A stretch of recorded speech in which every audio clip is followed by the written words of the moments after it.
Welcome, everyone, and thank you for joining us today.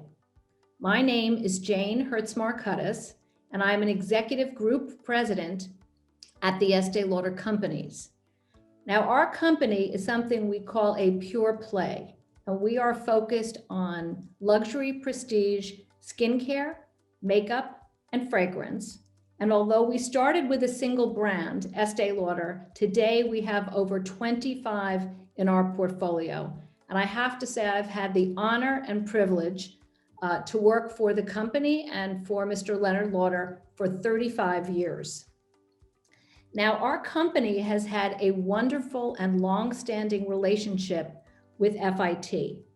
And as a foundation board member, I can attest to the incredible partnership between our company and this amazing institution.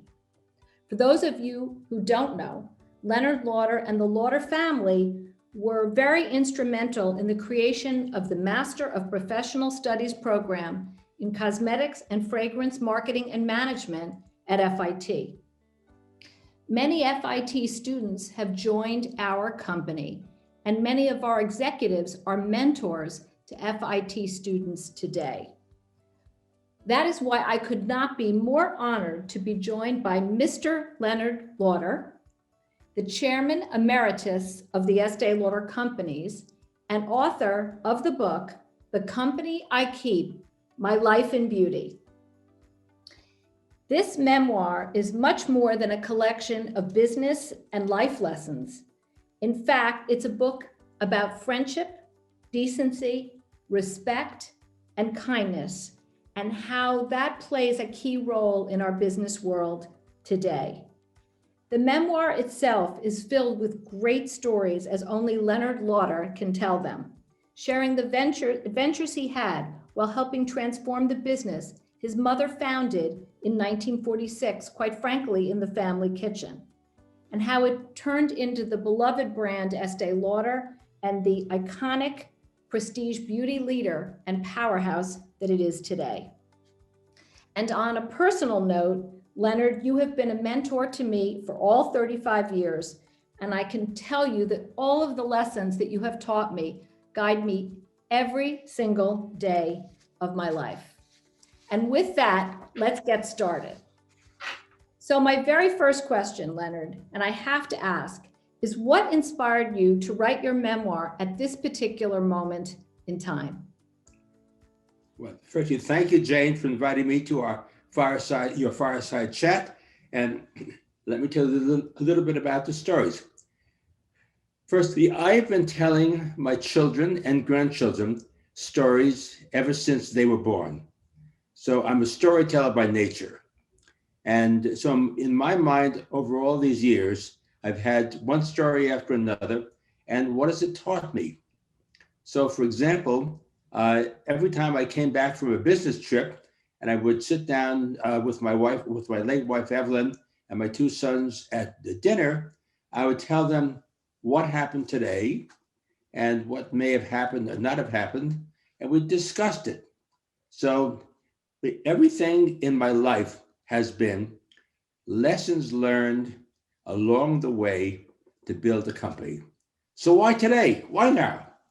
Because the company, Estée Lauder, had its initiation and its launch by my parents in the very tail end of the Depression. This was an effort at passion and let's get it done. And here we are today. A lot of people are unemployed. When we first started, as Mrs. Estée Lauder would often say, the people are selling apples on the street. People aren't selling apples on the street, but they are hungry and they need to do something.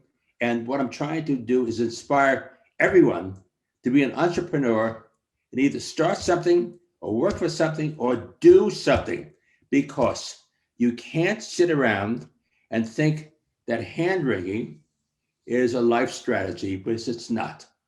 So. Absolutely. I've certainly learned that from you, and the book is absolutely fantastic and filled with such inspiration to get up and to make things happen. So thank you. Now, you know that I had the very special and unique pleasure of knowing your mother, Estée. And it would be fantastic. I mean, what a powerhouse she was. Can you share some of the lasting lessons that your mother, Estée, passed on to you? Well, listen, there are many, many, many. But number one was this: never stop selling. And whenever, as she was a salesman par excellence, every time I was with her, with someone else, she was selling. And even though they were sold again. So that her idea that if you keep going, you will make a difference. You'll get it done. And I've seen that in her life. I've seen it in many other people's lives. Never stop. Keep going. That's the key lesson that she taught me. And the other one that she taught me was, remember your friends. The people who you meet along the way should be yours to cherish and support, and many of them will support you. Absolutely. So now I can give you 5,000 others, but the idea is keep going. She was relentless and an incredible, incredible woman. Now, our company is obviously named for Mrs. Estée Lauder and your incredible mother. But when you read the book, you really understand that your father, Joseph, was really an integral force behind the success. He was incredibly impressive, incredibly handsome for sure. Can you tell us a little more about your father and also his partnership with your mother, Estée, and how they worked together and sort of who did what? Well, thank you. Well, every great company, particularly companies that are in the fashion world, as we are, have two people, one of which is the creator, and the other one is the implementer. You cannot run a company in a nation as complicated as the United States, or the world indeed, without someone who can create for that world and implement what you want to do. My father was the key implementer. And I've learned from him again and again that he was one of my key teachers. And so he taught me how to implement, and she taught me how to create. And the two of them combined made history. For sure, for sure, for sure. And had some amazing children. So you were in the Navy. And one of the lessons you learned is you are not necessarily always the smartest person in the room. And you learned that you need to hire people who are potentially smarter than you are. This is one of the most important lessons you taught me from early on in my career. Tell us a little more about what you mean by that and why you believe that. Well, let's think about this. The word smart does not necessarily mean IQ or EQ or any QQ. The word smart means, how are you better? So Estée Lauder needed great products. So we had great chemists who were brilliant. We needed great art direction. We had great art directors. We need great advertising people. We had great people who were salesmen. Everyone was great at one of their skills. Be very careful about someone who you are trying to hire and someone says, don't hire them. They're overqualified. No one is ever overqualified for anything that you want to do.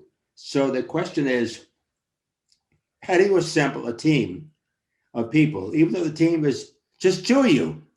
How do you assemble a team who can add to each other? Remember my hands emotions before? That is what you're looking for. Super duper duper. Now, one of the things that you talk about in the book is about trusting your gut. And for young people just starting out, it's hard to develop a gut. That takes a little bit of time.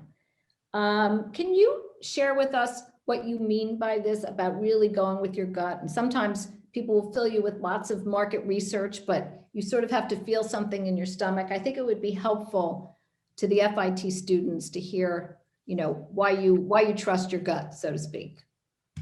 Well, firstly, You have to trust yourself. That's the main thing. If you are insecure and don't trust yourself, you can't trust your gut. Yeah. And every time I trusted my gut, I was right. And I can't give you all the stories along the way. But at the end of the journey, or we're still on the journey now, I was able to see things, and I knew were right and I knew were wrong. And I remember visiting a store sometime probably in the early 70s, and I saw a change that one of our competitors had made, and I said to myself, "That's the end of them. They shouldn't have done that." Lo and behold, it was the end of them. You have those incidences enough, you say, "Hey, I'm not bad," because your brain is probably the supercomputer of all time. Use that computer and trust yourself. If you can't trust yourself, who can trust you? Absolutely. So true. It's so true. I trust you. I trust my gut. Thank you. I trust Leonard Lauder. So one of the many things that I've learned from you, and I just adore about you, is that you really, really understand how important it is. And you said this, to have a woman at the table for all your important decisions. We're in a women's business, and you realize you can't not only not do it alone, but a woman really understands things that others don't. And I know I've been honored to sit at many tables with you, Leonard, and be part of some decision making. Why do you feel that this is the case, and why are you so adamant about this principle? Well, one thing we have to understand is this: a woman's mind is different from a man's mind.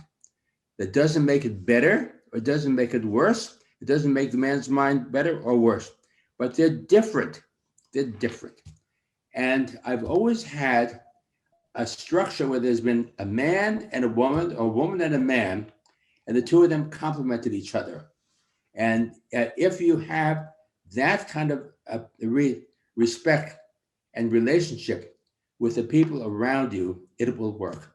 I've always created a company, for example, when we were launching ourselves in Europe, there's always a man and a woman, or always a woman and a man.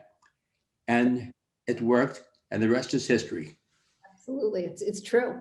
It's absolutely true. And we have many examples today in our company of great partnerships like that.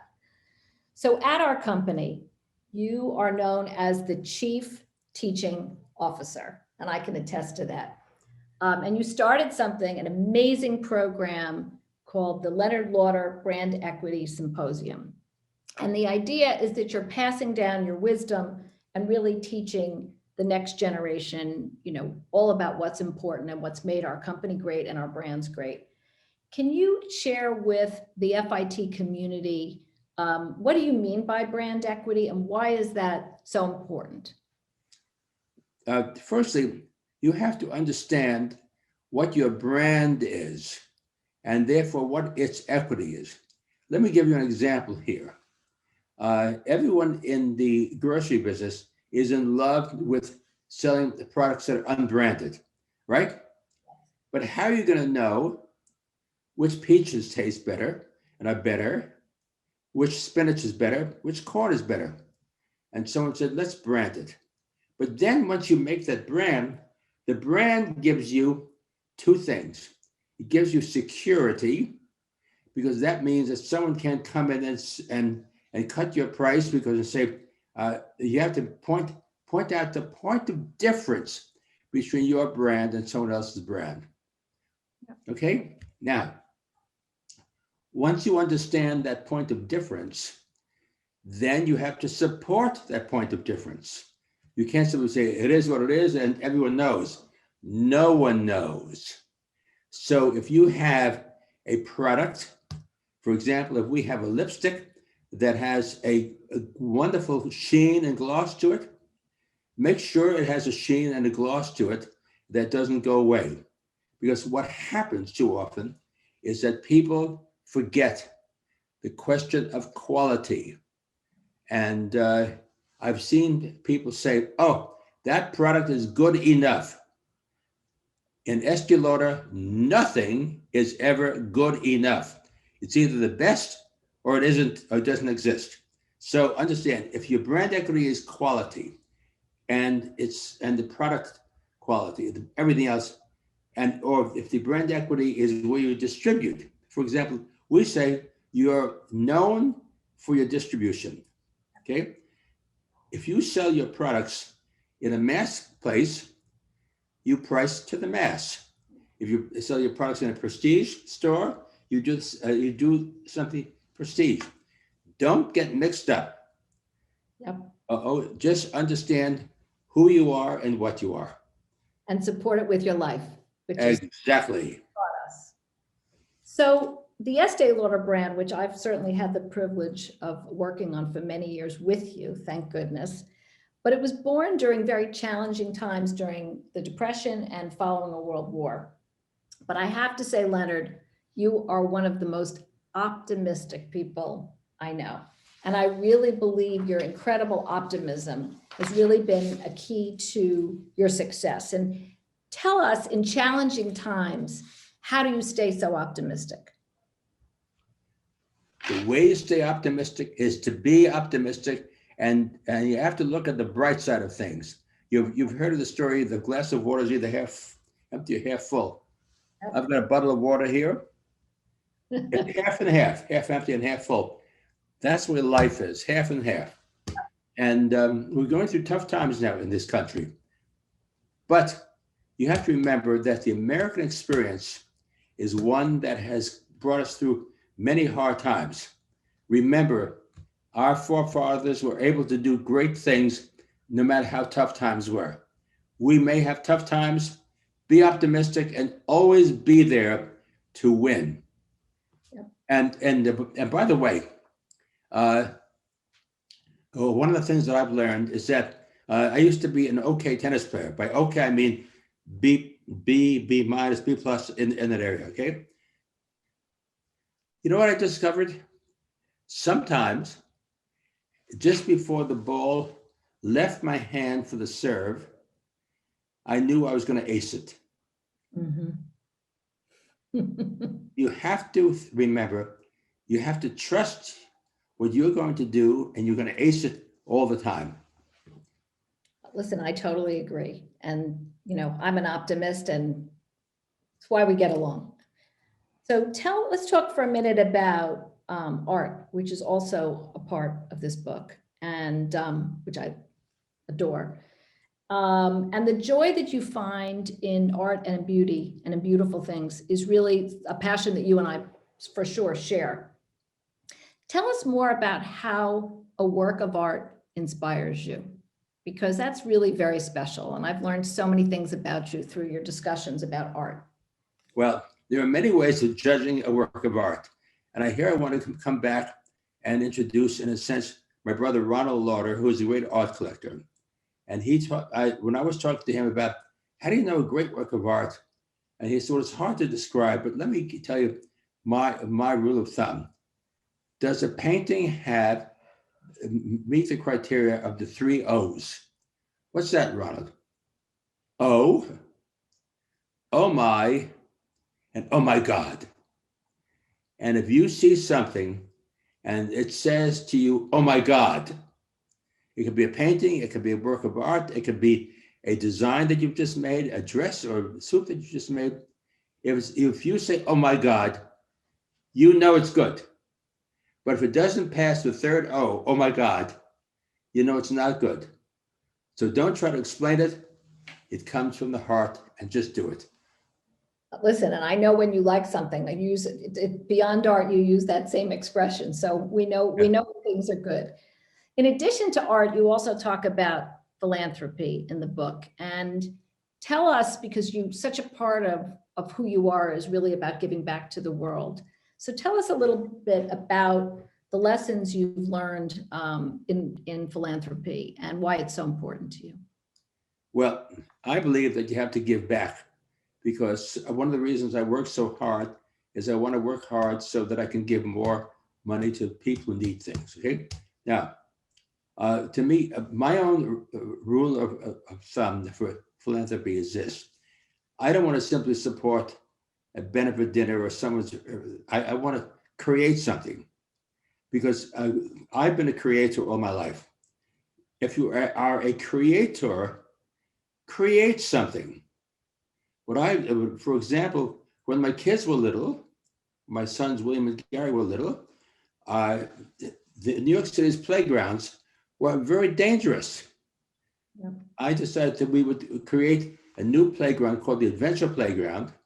It didn't cost much to build. My idea was to say, if we can do it here, we can do it everywhere. We at the end of about 30 or 40 years, every playground in Central Park and Prospect Park and many other parks all had the same ideas. Do it yourself. Now, anyone can sit down and write a check. Yeah. I don't do that. I create and I try to get people to follow me. I may call myself the Pied Piper of whatever it is, but I'm not the Pied Piper of Hamlin, though. Yeah. You are the Pied Piper, and we all love to follow you. So if we switch a little bit and we talk about looking to the future, what qualities do you believe will make successful leaders in the future? And how might that be different either from our past or for our moment today? What are those things that you could say to this next generation that are key qualities to make great leaders? Few. Number one, be kind. Number two, listen. And you would say, oh, we all listen. I'm kind. Maybe you are, maybe you aren't. But think about that, the little word listen. Very often, when we have a meeting, we'll be discussing something. And at the end of the meeting, I'll say, now, let's review the bidding. What do we say? What do we all agree on? Do you know if there's 6 people at the table, 6 people have different ideas about what we decided? Because everyone takes their own ideas and they say, well, that's what they're talking about. They're talking about me, and not about the idea. So you have to be kind and listen, and then give respect to the people around you. And respect means listen to them. Give respect and say, please, or thank you, or send them a note and say that you had a brilliant discussion and I love what you said. And if they disagreed with you, say, dear so-and-so, thank you for speaking up and disagreeing with me, because I've thought about it and you have a good point. If you give respect and make people feel that you trust them and respect them, they can become great leaders. For sure. And in that regard, you've just done an amazing job, and you are sort of somewhat the architect of the handwritten note. And as a result of being trained by you, we all take that on and try to send as many handwritten notes as possible. But when you and I and others would go on van tours, can you just tell us a little bit about when you'd get done and you'd see 25 or 30 beauty advisors throughout the day, how you wrote to them right after the visit and how you'd remember everyone's name and write to each and every person? I think that's a unique quality. And today, emails, but I write them a little letter, either a handwritten note. If there are 2 or 3 of them, I can't write 50 handwritten notes at the time, but I can often. And the point is this: thank you for what you've done. And then remember one thing that they've done that sticks in your mind, and write them and put that in the letter. And they'll say, he listened to me. I will give you one example. I went to Neiman Marcus in Houston, Texas, a few years ago, and spoke to the beauty advisor at the Estée Lauder counter. And I asked her about the best-selling shade of foundation. And she gave me a shade which seemed unlikely for a store in Houston. I said, why? Well, that's interesting. Why is that? She says, well, you know something? They just installed a nonstop flight from Nigeria to Houston. because of the oil business. I wrote her a letter and I thanked her for that. The fact that I wrote to her and pointed out what she told me and that I recognized it and remembered her for. Hell, I write and I write and I write and I love to write. And the correspondence that I've received back is incredible. People like to be discovered. It's just amazing how you make people feel. And in that regard, Leonard, and maybe you want to say something about the notes, but you've always viewed your employees as family. You have your own family for sure. You have generations of Lauders in the family, future generations who will be joining our company, but you also make the employees really feel like part of your family. Can you tell us just a little bit about that and your thinking about that? Well, listen, if everyone who is working with you and for you feels that you are part of their family and they're part of your family, they will go out of the way to do the right thing. Instead of saying, oh, no one respects me. I've seen it too often. And family is family. When Estée Lauder went public in November of 1995, the Lauder family took a huge hunk of stock and distributed amongst all the people who were working for us. At the picnic that summer, I stood there and suddenly a guy come up and says, hello, partner, and shook my hand. That made me feel great because small acts of kindness and small acts of consideration go a long way if you're trying to run a business. For sure. People would just go to the moon for you, Leonard, and you've instilled that in all of us. So taking all of this, first of all, I have to encourage everyone to buy Leonard's book and to read it because I'm on my third read through because it's so good and it's so rich and it's so fantastic and there's so many lessons to be learned. So first of all, to this entire audience, go ahead. The book. Ladies and gentlemen, and Jane, something I learned from my mother, Estée, never stop selling. That's right. If I sell a book, I'm not going to make much money on it. Raise it up a little. There you go. Yeah, but you can't see my face now. Okay. See it on the cover for a second. Okay. So now everybody sees the book. Okay. Got it? Okay. So besides everybody going and ordering the book, and which many of us have, and I've given it, as loads of presents and can't wait to discuss it with every last person. I know more people around the world who are reading this book, Leonard. Everybody wants to talk to me about it. It's so wonderful. So outside of saying to FIT students, go out and read the book, and to this entire FIT, world of FIT, which is so extraordinary, what do you think is really the most important lesson that people can learn from you as they go forward in their life? What's the one thing that you want to be known for and respected for in the book and in life? What would you say that is? Well, there are a few words. Be fair. Okay. Be earnest. Don't lie. Yeah. Be kind. Recognize people and thank them for their accomplishments. Think about what you think in terms of if you were them, what would they like in you or you like in them? You have to think about the people who you work with and work for.